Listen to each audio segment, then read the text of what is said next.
Hello everyone, Casey here, welcome back to the Sega Lounge. It's finally September, which means our summer series is coming to an end very soon. In fact, I'm excited to tell you that Season 6 of the Sega Lounge will resume in 2 weeks, with a brand new episode airing first on Radio Sega on Thursday, September 16th, and becoming available everywhere the next day. I'm looking forward to what the rest of this season will bring, and as always, feel free to let me know your suggestions for potential guests I could have on the show in the future. However, it's still summer. Our series of mini episodes is still going, and this week we welcome Russ from Retro Game Corps back to the Sega Lounge. Russ is a great content creator who focuses on creating guides, reviews, and all sorts of helpful videos to help you make the most out of your handheld emulation devices. Please check out his website and his YouTube channel if you haven't yet. For his summer game, Russ picked a game I too am very fond of and have great memories with as well. Take it away, Russ.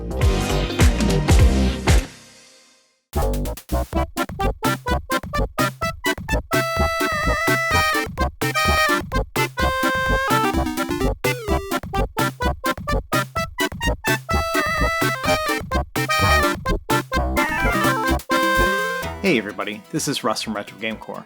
So Casey asked me to do a little segment here talking about one of my favorite Sega games. But before we start, let me give you a little bit of context. I grew up in the United States, and here in the early 90s, renting games was a really big thing. Typically, you could rent a game overnight for about $1.99, and sometimes there would be weekly specials where you could rent a game for 99 cents. And typically these specials would run during the week and not on weekends. And that's because during the weekends they had no problem renting movies or games. So they were trying to bring in new customers during the week, and so they would drive down the prices to have these 99-cent nights. And so for us, during the summer, it was a perfect opportunity to take advantage of these lower prices during the week. And not only that, the way that we did rentals back then was kind of wonky. You would rent something, say, on a Tuesday night, but you wouldn't actually have to return it until Thursday morning. So if you played your cards right, for 99 cents, you could rent a game for about a day and a half. And that's where today's game comes into play. We're going to talk about Quackshot Starring Donald Duck. Now, this wasn't the first Disney game to come out on the Sega Genesis, but it was the first one that I had access to. I remember seeing department store catalogs talking about Mickey's Castle of Illusion, and that seemed like a really interesting game, and it had really cool looking graphics. But unfortunately, our local rental shop did not carry it. But luckily, about a year later, Quackshot came out. And this one was carried in our local shop. And while I never actually owned this game, I do remember renting it a couple times. And while at face value, it just looks like a typical platformer, it's actually got a lot of depth to it.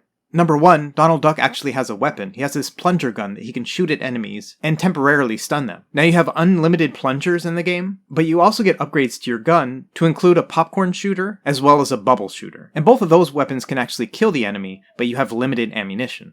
Along the way, the plunger gun also has upgrades. The first upgrade actually gives you the ability to jump onto the plungers as they stick to the wall so that you can jump higher and higher. And the second upgrade, well, I'm not going to spoil it for you, but it is helpful in some of the later levels. Now, speaking of levels, this is one of the other things that has a lot of depth to it. The game actually does not have a linear world map. Instead, as you progress in the game, it opens up several locations at once. And you can choose to go to any of those locations at any given time.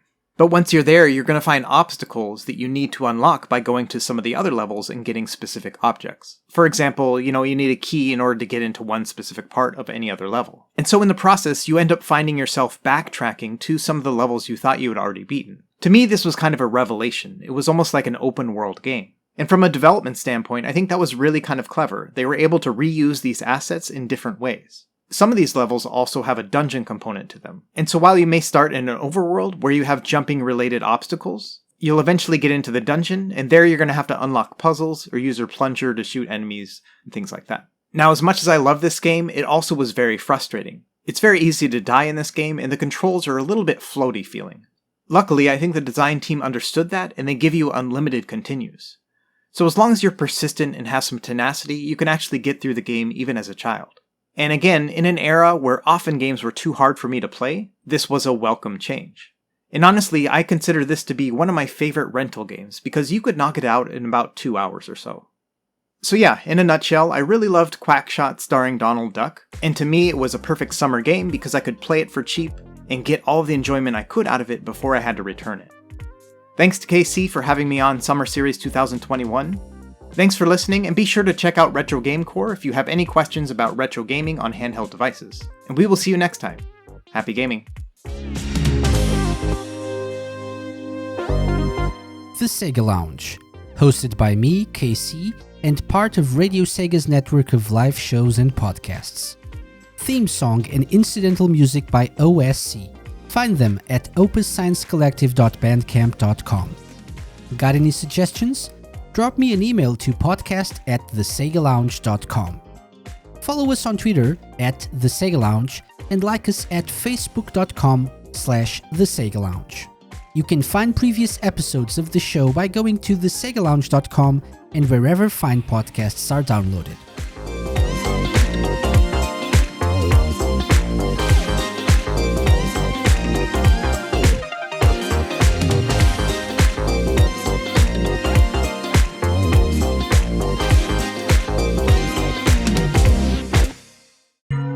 A Mixed On Productions podcast.